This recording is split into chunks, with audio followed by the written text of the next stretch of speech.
பொதுச்சிலியில் தகாத உறவுக்கு தடையாக இருந்த கணவரை ஆள் வைத்த கழுத்தை நெறித்து கொலை செய்த மனைவியின் உள்ளிட்ட 3 பேரை கைது செய்த போலீசார் தலைமறைவாக இருக்கும் மற்றொரு குற்றவாளியை தேடி வருகின்றனர். புதுச்சேரி வினோபா நகர் அடுத்த ஞானப்பிரகாசம் நகர் பிரதான சாலையில் வசிப்பவர் வயது 48 வயதாகும் பாஸ்கர் என்கிற ஜெயபாஸ்கர். வர்ண பூசாளர். இவரது மனைவி வயது 44 வயதாகும் ஷர்மிளா தேவகிருபை கடந்த 5ஆம் தேதி வெள்ளிக்கிழமை நள்ளிரவு நெஞ்சுவலியால் மயங்கி விழுந்ததாக அரசு மருத்துவமனையில் அவருடைய கணவர் பாஸ்கர் சேர்த்துள்ளார். அவரை மருத்துவர்கள் பரிசோதித்த பொழுது அவர் இறந்தது தெரிய வந்தது. இதையடுத்து அவரது உடல் புகாய்வுக்கு அனுப்பி வைக்கப்பட்டது. ஷர்மிளா தேவகிருபையிடம் புகாரை பெற்ற தன்வந்திரி நகர் போலீசார் சந்தேக மரணம் என வழக்கு பதிவு செய்தனர். அதன்படி பிரேத பரிசோதனை அறிக்கையில் பாஸ்கர் கழுத்து நெரிக்கப்பட்டு கொலையானது தெரிய வந்தது. இதையடுத்து போலீசார் கொலை வழக்காக மாற்றினர். பாஸ்கரின் மனைவி ஷர்மிளா தேவகிருபியை போலீசார் தீவிர விசாரணைக்கு உட்படுத்தி கைது செய்தனர். விசாரணையில் அவர் கடலூர் சின்னப்ப நாயக்கன் பாளையம் பட்டீஸ்வரத்தில் பை தயாரிப்பு கடையில் பணிபுரிந்த பொழுது அதன் உரிமையாளரான சேகர் என்ற சத்திரதேவன் வயது 43 என்பவருடன் தகாத உறவு வைத்திருந்ததும் அதனால் ஏற்பட்ட தகராற்றில் பாஸ்கர் கொல்லப்பட்டதும் தெரிய வந்தது. பாஸ்கரை கொல்ல சேகரின் நண்பரான புதுச்சேரி நெல்லைத்தோப்பு ஆட்டோ ஓட்டுநர் மணிகண்டன் வயது 37, முதியார்பேட்டை ஆடந்தன் வயது 32 ஆகியோர் உதவியுள்ளனர். மணிகண்டன் ஆட்டோவில் வைத்து பாஸ்கரின் கழுத்தை நெறித்துக் கொண்டு ஷர்மிளா தேவகிருபியிடம் சடலத்தை சேகர் உள்ளிட்டோர் ஒப்படைத்து சென்றதாக கூறப்படுகிறது. இதையடுத்து ஷர்மிளா தேவகிருபை, சேகர், ஆட்டோ ஓட்டுநர் மணிகண்டன் ஆகியோரை தன்வந்திரி நகர் போலீசார் கைது செய்து நீதிமன்றத்தில் ஆஜர்படுத்தி சிறையில் அடைத்தனர். இதில் தொடர்புடைய முதலியார்பேட்டை ஆனந்தனை போலீசார் தேடி வருகின்றனர். லோக்சபா தேர்தலில் தேசிய ஜனநாயக கூட்டணி பாஜக வேட்பாளர் அமைச்சர் நமச்சிவாயத்தை ஆதரித்து மண்ணாடிப்பட்டு தொகுதியில் முதல்வர் ரங்கசாமி நேற்று பிரச்சாரம் மேற்கொண்டார். மண்ணாடிப்பட்டு சட்டமன்ற தொகுதிக்குட்பட்ட காட்டேரிக்குப்பம் பகுதியில் முதல்வர் மற்றும் பாஜக வேட்பாளர் நமச்சிவாயத்தை வரவேற்கும் விதமாக என்ஆர் காங்கிரஸ் பிரமுகர் டாக்டர் PN சண்முகம் தலைமையிலும் மண்ணாடிப்பட்டு பகுதியில் தமிழ்மணி தலைமையிலும் பட்டாசு வெடித்து மாலை அணிவித்து 200க்கும் மேற்பட்ட இருசக்கர வாகனம் மற்றும் நூற்றுக்கணக்கான பொதுமக்கள் திரண்ட உற்சாக வரவேற்பு அளித்தனர். இதில் பாஜக பிரமுகர்கள் சிவகுமார், ஜெயக்குமார், சுரேஷ், பாஸ்கர், இளம்பொழுதி, ஜெயராஜ், மதுரை ஆறுமுகம், பன்னீர்செல்வம், வெல்வமணி உட்பட ஏராளமான கட்சி தொண்டர்கள் ஒன்றிணைந்து உற்சாக வரவேற்பு அளித்தனர். முன்னதாக காட்டேரிக்குப்பத்தில் துவங்கிய பிரச்சாரத்தில் முதல்வர் ரங்கசாமி பேசிய பொழுது மத்தியில் மீண்டும் தேசிய ஜனநாயக கூட்டணி ஆட்சிதான் அமையும், மீண்டும் மோடி தான் பிரதமராக வருவார், இந்த தேர்தல் நாம் வெற்றி பெறுவது என்பது மிக மிக முக்கியம், புதுச்சேரியிலும் தேசிய ஜனநாயக கூட்டணி ஆட்சிதான் நடந்து கொண்டிருக்கிறது, அதனால் புதுச்சேரியில் தேசிய ஜனநாயக கூட்டணி வேட்பாளர் நமச்சிவாயத்தை வெற்றி பெற செய்வது அவசியம். இந்த தொகுதியில் பிரச்சாரம் செய்த காங்கிரஸ் வேட்பாளர் இலவச மின்சாரம் குறித்தும் அது விவசாயிகளுக்கு கொடுக்கப்படுகிறதா என்று கேள்வி எழுப்பியுள்ளார். கடந்த 2016 தான் விவசாயிகளுக்கு இலவச மின்சார திட்டம் துவங்கப்பட்டது. கடந்த ஆட்சியில் பாக்கி வைத்து ரூபாய் 28 கோடி தொகையை நம்முடைய அரசுதான் செலுத்தியது. அதேபோல் கூட்டுறவு சர்க்கரை ஆலையை மூடியது யார் என்று உங்களுக்கு தெரியும். தனி அதிகாரி நியமித்து சர்க்கரை ஆலையை இயக்குவதற்கு நடவடிக்கை எடுக்கப்பட்டு வருகிறது. மகளிர்களுக்கான ரூபாய் 1000 உதவித்தொகை 64,000 பெண்களுக்கு கொடுத்துள்ளோம். பட்டியலின மக்களுக்கான அத்தனை திட்டங்களையும் முறையாக செயல்படுத்தி வருகிறோம். சட்டசபை தேர்தலின் பொழுது அறிவித்த அனைத்து திட்டங்களையும் அரசு செயல்படுத்தி வருகிறது. இன்னும் 2 ஆண்டுகள் ஆட்சி இருக்கிறது. அதற்குள் இன்னும் பல திட்டங்களை செயல்படுத்தவும். லோக்சபா தேர்தலில் கடந்த முறை வெற்றி பெற்றவர் என்ன செய்தார்? ஏதும் செய்யவில்லை. அவர் மீண்டும் அங்கு போக வேண்டுமா? ஆகவே தேர்தல் பணியை சிறப்பாக செய்த தாமரை சின்னத்தில் அதிக ஓட்டுகள் பெற்று தர வேண்டும் என்றார். பிரச்சாரத்தில் அமைச்சர் லட்சுமி நாராயணன், முன்னாள் சட்டமன்ற உறுப்பினர் TPR செல்வம் உட்பட என்ஆர் காங்கிரஸ், பாஜக, பாமக உள்ளிட்ட கூட்டணி கட்சி நிர்வாகிகள் பல கலந்து கொண்டனர். புதுச்சேரியில் ஓட்டுப்பதிவு அதிகாரிகளுக்கு அளிக்கப்படும் நிகழ்நேர கண்காணிப்பு பயிற்சி வகுப்பை தேர்தல் அதிகாரியும் மாவட்ட ஆட்சியருமான புலோத்தங்கள் நேரில் சென்று பார்வையிட்டு ஆய்வு மேற்கொண்டார். லோக்சபா தேர்தலையொட்டி புதுச்சேரியில் 967 ஓட்டுச்சாவடிகள் அமைக்கப்பட்டுள்ளன. இதற்காக 2880 மின்னணு ஓட்டுப்பதிவு இயந்திரங்கள், 1486 VVPAT இயந்திரங்கள் தயார் நிலையில் வைக்கப்பட்டுள்ளன. ஓட்டுச்சாவடிகளில் பணியாற்றுவதற்காக 7094 பணியாளர்கள் நியமிக்கப்பட்டு அவர்களுக்கு பயிற்சி அளிக்கப்பட்டு வருகிறது. ஓட்டுச்சாவடிகளில் வாக்குப்பதிவு சதவிகிதத்தை நிகழ்நேர முறையில் கண்காணிப்பதற்காக வசதி ஏற்படுத்தப்பட்டுள்ளது. ஓட்டு சதவிகிதத்தை உடனுக்குடன் நிகழ்நேர கண்காணிப்பு முறையில் பதிவு செய்வது குறித்து ஓட்டுப்பதிவு அலுவலகர்களுக்கான பயிற்சி புதுச்சேரி தேசிய தகவலியல் மையத்தில் நிகழ்நேர வாக்குப்பதிவு கண்காணிப்பு குழுவின் மூலம் 16 மையங்களில் அளிக்கப்பட்டு வருகிறது. இம்மையங்களில் வானகப்பேட்டை அமலோபர்வம் மேல்நிலைப் பள்ளி, லாஸ்பேட்டை மகளிர் அரசு பொறியியல் கல்லூரி ஆகிய இடங்களில் அளிக்கப்பட்டு வரும் பயிற்சியை மாவட்ட தேர்தல் அதிகாரி குலோத்தமன் ஆய்வு செய்தார். அப்பொழுது பயிற்சியை முறையாக பயன்படுத்திக் கொள்ள வேண்டும், தங்களுக்கு ஏற்படும் சந்தேகங்களை விளக்கமாக கேட்டு அறிந்து கொள்ள வேண்டும் என ஓட்டுப்பதிவு அலுவலகர்களுக்கு அறிவுறுத்தினர். மருத்துவ காரணங்களை காட்டி வாக்குப்பதிவு பணியிலிருந்து விலக கோரியவர்களின் விண்ணப்பங்கள் மருத்துவ ஆய்வு குழுவிற்கு பரிந்துரை செய்யப்படும். விண்ணப்பதாரர்களின் உடல் ஆரோக்கிய நிலை குறித்து மருத்துவ ஆய்வு குழு அளிக்கும் அறிக்கையின் அடிப்படையில் அவர்கள் அன்றாட அலுவலர் பணிக்கு அனுமதிக்கப்படுவார்கள்.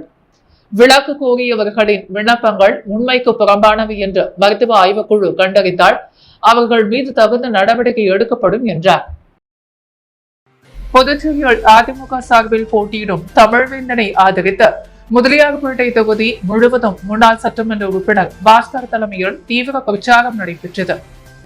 புதுச்சேரியில் அதிமுக சார்பில் நடைபெறவுள்ள பாராளுமன்ற தேர்தல் மாநில இளைஞர் மற்றும் இளம்பெண்கள் பாசறை செயலாளர் தமிழ்வேந்தன் போட்டியிடுகிறார். இவரை ஆதரித்து மாநிலம் முழுவதும் அதிமுக நிர்வாகிகள் தீவிர வாக்கு சேகரிப்பில் ஈடுபட்டு வருகின்றனர். மேலும் அனைத்து தொகுதிகளிலும் தேர்தல் பரப்புரை செய்யப்பட்டு வருகிறது. அதன்படி முன்னாள் சட்டமன்ற உறுப்பினர் பாஸ்கர் தலைமையில் முதலியார்பேட்டை தொகுதி முழுவதும் மாநில செயலாளர் அன்பழகன் தேர்தல் பரப்புரை மேற்கொண்டார். அதன்படி தொகுதிக்கு உட்பட்ட பல்வேறு இடங்களில் பொதுமக்களிடம் இரட்டை இலைக்கு வாக்களிக்க வேண்டி பிரச்சாரம் மேற்கொண்டார். பிரச்சாரத்தின் பொழுது அதிமுகவினர் பட்டாசுகளை வெடித்தும் மலர் தூவியும் மாலை அணிவித்தும் முன்னாள் சட்டமன்ற உறுப்பினர் பாஸ்கர் மற்றும் வேட்பாளர் தமிழ்வேந்தனுக்கு உற்சாக வரவேற்பு அளித்தனர். புதுச்சேரி தவளக்குப்பம் அருகே கோழி குஞ்சுகளை பிடிக்க வந்த சிக்கி உயிருக்கு போராடிய நல்லபாம்பு ஒன்றை வனத்துறையினர் மீட்டு எடுத்துச் சென்றனர். புதுச்சேரி தவளக்குப்பம் அருகே உள்ள தேடுவார் நத்தம் பகுதியில் ஆனந்தி என்பவர் கோழிகளை வளர்த்து வருகிறார். இவர் வளர்க்கும் கோழி குஞ்சுகளை 6 அடி நீளம் கொண்ட ஒரு நல்ல பாம்பு பாதுகாப்பிற்காக வைக்கப்பட்ட வலைகள் தலையை மெல்ல நுழைத்த பொழுது தலை வலைக்குள் சிக்கி கொண்டு உயிருக்கு போராடியது. அப்பொழுது அந்த நல்ல பாம்பை தனது தம்பி மற்றும் அண்ணன் பிள்ளைகளின் உதவியுடன் வலையில் சிக்கி இறந்து போகும் நிலையில் உள்ள நல்ல பாம்பை மீட்டு தண்ணீர் ஊற்றி காப்பாற்றி வனத்துறையினருக்கு தகவல் அளித்தனர். வனத்துறை ஊழியர்கள் வேலு மற்றும் கண்ணதாசன் விரைந்து வந்து கத்திரிக்கோள் உதவியுடன் வலையை வெட்டி மீட்டெடுத்து காட்டுப்பகுதியில் விடுவதற்கு எடுத்துச் சென்றனர். அரியாங்குப்பம் தொகுதி ஆர்கே நகர பகுதியில் என்ஆர் காங்கிரஸ் கட்சி சார்பில் சட்டமன்ற உறுப்பினர் பாஸ்கர் தலைமையில் வாக்கு சேகரிக்கப்பட்டது.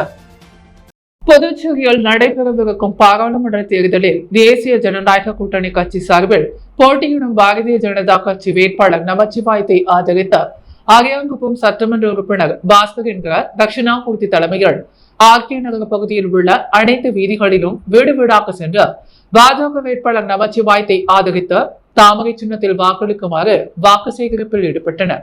மேலும் இந்நிகழ்ச்சியில் அரியாங்குப்பம் பிஜேபி தொகுதி தலைவர் வசந்தராஜ், பிஜேபி மற்றும் என்ஆர் காங்கிரஸ், பாரதிய ஜனதா கட்சி, பாட்டாளி மக்கள் கட்சி உள்ளிட்ட தேசிய ஜனநாயக கூட்டணி கட்சி நிர்வாகிகள் பலர் உடனிருந்தனர். ஏமலம் சட்டமன்ற தொகுதியில் நாம் தமிழர் கட்சியின் நாடாளுமன்ற வேட்பாளர் மருத்துவ மேனகா வாக்கு சேகரிப்பில் ஈடுபட்டார். புதுச்சேரி நாம் தமிழர் கட்சியின் நாடாளுமன்ற வேட்பாளராக போட்டியிடும் மருத்துவர் மேனகா சூறாவளி தேர்தல் பரப்புரை செய்து வருகிறார். நேற்று மாலை ஏம்பலம் சட்டமன்ற தொகுதிக்குட்பட்ட கரிகலாம்பாக்கம், ஏம்பலம் கோர்க்காடு, திருமாப்பாக்கம், நரம்பை, வள்ளுவமேடு போன்ற கிராமப்புற பகுதிகளில் வியாபாரிகளிடமும் பொதுமக்களிடம் வாக்கு கேட்டு பரப்புரையில் ஈடுபட்டார்.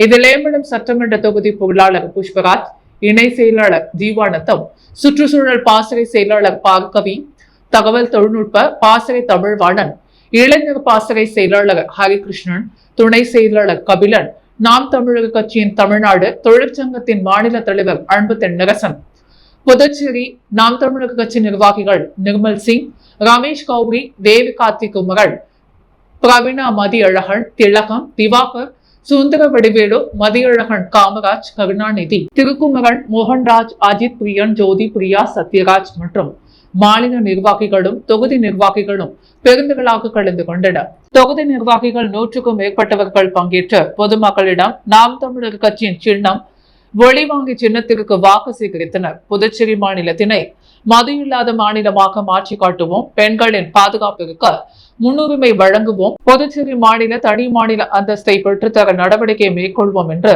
பேசி மக்களிடையே நாம் தமிழர் கட்சியின் சின்னமான மைக் சின்னத்திற்கு வாக்கு கேட்டனர். புதுச்சேரி அண்ணா சாலையில் உள்ள ஜோஸ் ஆலுகாஸ் ஜுவல்லரியில் அக்ஷய திருதியை முன்னிட்டு முன்பதிவு கொண்டாட்டங்கள் ஆரம்பமாகியுள்ளது. புதுச்சேரி அண்ணா சாலை ராஜ தியேட்டர் சிக்னல் அருகே அமைந்துள்ள ஜோஸ் ஆலுகாஸ் ஜுவல்லரியில் அக்ஷய திருதியை முன்னிட்டு முன்பதிவு கொண்டாட்டம் ஆரம்பமாகியுள்ளது. இதில் செயின் மற்றும் வளையல் திருவிழா நடைபெறுகிறது. இந்த திருவிழாவை சிறப்பு விருந்தினர்கள் மற்றும் கிளை மேலாளர் குத்துவிளக்கு ஏற்றி தொடங்கி வைத்தனர். மேலும் அனைத்து நகைகளுக்கும் 50% சிறப்பு தள்ளுபடி சேதாரத்தில் வழங்கப்படும் என்றும், அக்ஷய திருதியை முன்பதிவு செய்பவர்களுக்கு தங்க நாணயம் அக்ஷய திருதியை என்று வழங்கப்படும் என்று தெரிவிக்கப்பட்டுள்ளது. இன்றைய சிறப்பு விருந்தினர்களாக Sasikala, Radhai Sampath, Francis Joseph Mary, Immaculate Monisha மற்றும் இவர்களுடன் கிளை மேலாளர் நிஜோ, துணை மேலாளர் மனோஜ், கணக்கு மேலாளர் சஜீஸ் மற்றும் ஜோஸ் ஆலுகாஸ் ஊழியர்கள் கலந்து கொண்டனர். வணிகர் பாதுகாப்பு பேரியக்கம் சார்பில் செயல் வீரர்கள் மற்றும் பாரதிய ஜனதா வேட்பாளர் அறிமுக கூட்டம் வெளியூர் தனியார் திருமண நிலையத்தில் நடைபெற்றது. புதுவை நாடாளுமன்ற தேர்தலில் பாரதிய ஜனதா கட்சி வேட்பாளராக அமைச்சர் நமச்சிவாயம் போட்டியிடுகிறார். அவருக்கு வணிகர் பாதுகாப்பு பேரியக்கம் ஆதரவு தெரிவித்துள்ளது. இதையொட்டி வணிகர் பாதுகாப்பு பேரியக்கம் சார்பில் செயல் வீரர்கள் மற்றும் பாரதிய ஜனதா கட்சி வேட்பாளர் அறிமுக கூட்டம் வெளியனூரில் நடைபெற்றது. கூட்டத்திற்கு வன்னியர் பாதுகாப்பு பேரியக்க நிறுவன தலைவர் செந்தில் கவுண்டர் தலைமை தாங்கினார்.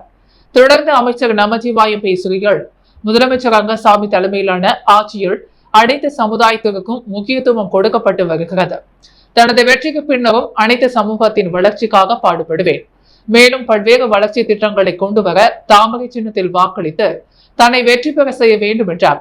கூட்டத்துக்கான ஏற்பாடுகளை மாநில நிர்வாகிகள் அதிரடி அழகநந்தம், SR முருகன், வழக்கறிஞர் பூவரசன், பூங்காவனம், சண்முகம், காளி மற்றும் இளைஞரணி நிர்வாகிகள் செய்திருந்தனர். முன்னதாக வன்னியர் பாதுகாப்பு பேரியக்க நிறுவனர் செந்தில் கவுண்டர் மற்றும் அமைச்சர் நமச்சிவாயத்திற்கு நிர்வாகிகள் ஆளுநர மாலை அணிவித்து உற்சாக வரவேற்பு அளித்தனர். புதுச்சேரி தேர்தல் துறை சார்பில் கடற்கரை சாலைகள் ஸ்கேட்டிங் மற்றும் தப்பாட்டம் வாயிலாக வாக்காளர் விழிப்புணர்வு நிகழ்ச்சி நடைபெற்றது. புதுச்சேரி மாநில தேர்தல் துறை முறையான வாக்காளர் கல்வி மற்றும் தேர்தலில் பங்கெடுத்தல், ஸ்வீப் மூலமாக 100% வாக்குப்பதிவு, நேர்மையான வாக்குப்பதிவு உள்ளிட்டவைகளுக்காக பாராளுமன்ற தேர்தல் தேதி அறிவிக்கப்பட்ட தினத்திலிருந்து பல்வேறு விழிப்புணர்வு நிகழ்ச்சிகளை நடத்தி வருகிறது. அந்த வகையில் புதுச்சேரி கடற்கரை சாலையில் ஸ்கேட்டிங் மற்றும் தப்பாட்டம் மூலமாக வாக்காளர் விழிப்புணர்வு நிகழ்ச்சி நடைபெற்றது. இதில் ஸ்கேட்டிங் வீரர்கள் கலந்து கொண்டார். ஸ்கேட்டிங் செய்து கொண்டே பொதுமக்களுக்கு தேர்தல் துறையின் வாக்காளர் கையேடுகள் வழங்கினர். மேலும் விழிப்புணர்வு பாதகைகளை ஏந்தியபடியும் சென்றனர். வாக்காளர் உறுதிமொழி ஏற்பதற்கான கையெழுத்து பிரச்சாரமும் நடைபெற்றது. இதில் தேர்தல் துறை அதிகாரிகளை தொடர்ந்து பொதுமக்களும் தேர்தல் ஆணைய உறுதிமொழியை ஏற்பதாக கையொப்பமிட்டனர். மேலும் புதுச்சேரி மாநில விலங்கான அணில் வேடம் அணிந்த துண்டு பிரச்சாரங்கள் விநியோகிக்கும் நிகழ்ச்சி நடைபெற்றது. மேலும் தேர்தல் விழிப்புணர்வு வாசகங்களுடன் செல்ஃபி பாயிண்ட் கார்னர்களுக்கு அமைக்கப்பட்டிருந்தது. இதில் கடற்கரை வந்திருந்த சுற்றுலா பயணிகளும் புதுச்சேரி மக்களுக்கு செல்ஃபி எடுத்துக் கொண்டதும் தேர்தல் துறையின் விழிப்புணர்வு வாசகங்களை படித்து விழிப்புணர்வும் பெற்றனர். புதுச்சேரியில் நடைபெற்ற தமிழக முதல்வர் மு.க.ஸ்டாலின் பிரச்சார பொதுக்குழு கூட்டத்தில் நெட்டப்பாக்கம் தொகுதியில் இருந்த தலைமை பொதுக்குழு உறுப்பினர் டாக்டர் மாயகிருஷ்ணன் தலைமையில் திமுகவினர் பேரணியாக சென்று பங்கேற்றனர்.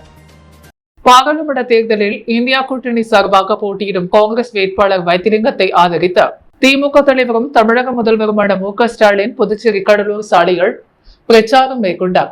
இதில் பங்கேற்க நெட்டப்பாக்கம் தொகுதியிலிருந்து தலைமை பொதுக்குழு உறுப்பினர் டாக்டர் மாயகிருஷ்ணன் தலைமையில் தொகுதி செயலாளர் சக்திவேல், அவைத் தலைவர் பூபதி, துணை செயலாளர் மோகன்குமார், திருநாவுக்கரசு பாலாஜி, பாஃபேல் உள்ளிட்ட நிர்வாகிகள் பல பேரணியாக வந்து பிரச்சார பொதுக்குழு கூட்டத்தில் கலந்து கொண்டனர்.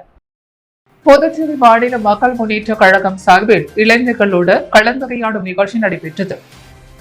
புதுச்சேரி மாநிலத்தின் பல்வேறு பகுதிகளைச் சார்ந்த சுறுசுறுப்பான இளைஞர்கள் சிலர் புதுச்சேரி மாநில மக்கள் முன்னேற்ற கழக தலைவர் பேராசிரியர் ராமதாஸை மாநில நிர்வாகிகளையும் சந்தித்து புதுச்சேரி மாநில மக்கள் முன்னேற்ற கழகத்தின் கொள்கைகள் மற்றும் கோட்பாடுகளை குறித்து கலந்துரையாடினர். இந்நிகழ்வு கழகத்தின் தட்டாஞ்சாவடி தலைமை அலுவலகத்தில் நடைபெற்றது. கழகத்தின் தலைவர் பேராசிரியர் ராமதாஸ் தலைமையில், சேர்மன் ஆரியல் வெங்கட்ராமன் முன்னிலையில், பொதுச் செயலாளர் பேராசிரியர் ராஜன், பொருளாளர் பெண்ணியன், செல்வகுமாரி, உதவி செயலாளர் ஆண்டாள், உயர்மட்ட குழு உறுப்பினர்கள் நித்யானந்தம், ரவிக்குமார் உள்ளிட்ட மாநில நிர்வாகிகள் மற்றும் கழகத்தின் உயர்மட்ட குழு உறுப்பினர்கள் இந்த அரிய நிகழ்வில் பங்கேற்று சிறப்பித்தனர். Rotary club of Pondicherry beach town சார்பில் மாபெரும் இரத்த தான முகாம் நடைபெற்றது. Rotary club of Pondicherry beach town சார்பில் புதுச்சேரி திருவள்ளுவர் நகரில் அமைந்துள்ள ஸ்ரீ சாய்பாபா சுவாமிகள் திருமண மண்டபத்தில் மாபெரும் இரத்த தான முகாம் நடைபெற்றது. புதுச்சேரி ஜிப்மர் இரத்த வங்கி மற்றும் PNI ஒருங்கிணைப்புடன் நடைபெற்ற இந்த இரத்த தான முகாமில் Rotarian Manikandan, Rotarian Naveen Krishnan, Rotarian Aravind ஆகியோர் முன்னிலை வகித்த இந்த முகாமினை சிறப்பித்தனர். மேலும் இந்த இரத்த தான முகாமில் ஏராளமானோர் கலந்து கொண்டு இரத்த தானம் வழங்கினர். ரெட்டியார்பாளையத்தில் இயங்கி வரும் தனியார் கல்லூரியின் பேராசிரியர்கள் தனது மகளை திட்டியதால் தூக்கிட்டு தற்கொலை செய்து கொண்டதாக கூறி பெற்றோர்கள் கல்லூரியை முற்றுகையிட்டு வாக்குவாதத்தில் ஈடுபட்டதால் பரபரப்பு ஏற்பட்டது. புதுச்சேரி சோகநாதன்பேட்டையைச் சேர்ந்த ரமேஷ், தேவி தம்பதியினரின் மகள் கிருஷ்ணசூர்யா புதுச்சேரி ரெட்டியார்பாளையத்தில் இயங்கி வரும் போப் ஜான் பால் கல்லூரியில் தனியார் கல்லூரிகள் BA BEd முதலாம் ஆண்டு படித்து வருகிறார். இந்த மாணவி பயிலும் கல்லூரியில் கொடுக்கப்பட்டும் வீடு பாடங்களை இந்த மாணவி செய்ய முடியாமல் அவதிக்கு உள்ளாகியுள்ளார். இதனால் அதிக அளவு வீடு பாடங்களை கொடுக்க வேண்டாம் என மாணவியின் பெற்றோர்கள் கல்லூரி நிர்வாகத்தினரிடம் தெரிவித்துள்ளனர். இருப்பினும் மாணவி கடந்த வெள்ளிக்கிழமை அன்று வீட்டு பாடம் செய்யாததால் கல்லூரி பேராசிரியர் திட்டியுள்ளனர். இதனால் மன உளைச்சலில் இருந்த கல்லூரி மாணவி இரவு வீட்டின் அறையில் துப்பட்டாவால் தூக்கு போட்டு தற்கொலை செய்து கொண்டுள்ளார். மாணவி தூக்கில் தொங்கியபடி இருந்ததை கண்டு அதிர்ச்சியடைந்த பெற்றோர்கள் மாணவியை மீட்டு உடனடியாக ராசு பொது மருத்துவமனைக்கு அனுப்பி வைத்துள்ளனர். அங்கு பரிசோதித்த மருத்துவர்கள் மாணவி ஏற்கனவே இறந்துவிட்டதாக கூறினர். அதனைத் தொடர்ந்து இறந்த மாணவியின் பெற்றோர்கள் இன்று தனியார் கல்லூரியை முற்றுகையிட்டு, உங்களால் எனது மகள் இறந்துவிட்டால் என கூறி கல்லூரி முதல்வரிடம் வாக்குவாதத்தில் ஈடுபட்டனர். மாணவி இறந்தது தொடர்பாக மாணவியின் பெற்றோர்கள் டிநகர் காவல் நிலையத்தில் புகார் அளித்துள்ளனர். அந்த புகாரின் அடிப்படையில் போலீசார் விசாரணை செய்து வருகின்றனர். புதுவையின் அன்றாட நிகழ்வுகளை காண பாண்டி ஹெட்லைன்ஸ் யூடியூப் சேனலை சப்ஸ்கிரைப் பண்ணுங்க. தொடர்ந்து எங்களுடன் இணைந்திருக்க பக்கத்தில் உள்ள பெல் பட்டனை பிரஸ் பண்ணுங்க. லைக் பண்ணுங்க, ஷேர் பண்ணுங்க. என்றும் உங்களுடன் பாண்டி ஹெட்லைன்ஸ்.